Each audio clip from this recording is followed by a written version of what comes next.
ஈராக்கில் அமைந்துள்ள ஈரானுக்கு ஆதரவான போராளி குழுக்கள் அமெரிக்க தூதரகத்தின் மீது பெரிய அளவிலான தாக்குதலை மேற்கொண்டு வருகின்றனர். ஈரானில் அமெரிக்கா மற்றும் இஸ்ரேல் படைகளுக்கும் ஈரானுக்கும் 10 நாட்களுக்கு மேலாக போர் தொடர்ந்து நடைபெற்று வருகிறது. இந்த தாக்குதலில் முதல் நாளிலேயே ஈரானின் அதி உயர் தலைவராக இருந்த அயத்துல்லா அலி காமேனி கொல்லப்பட்டார்.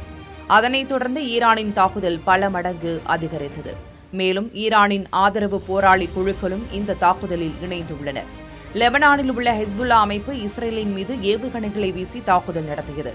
இது இஸ்ரேலுக்கு பெரிய பிரச்சினைகளை ஏற்படுத்திய நிலையில் அந்நாட்டின் மீது இஸ்ரேல் படையெடுத்து வருகிறது.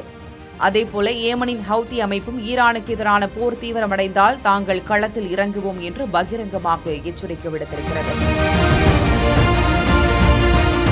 இந்த சூழலில் ஈராக்கில் செயல்படும் சுமார் 60க்கும் மேற்பட்ட ஆயுத குழுக்களின் கூட்டமைப்பான PMF என அழைக்கப்படும் பாப்புலர் மொபிலைசேஷன் போர்ஸ் ஈரானுக்கு ஆதரவாக களத்தில் இறங்கியுள்ளது.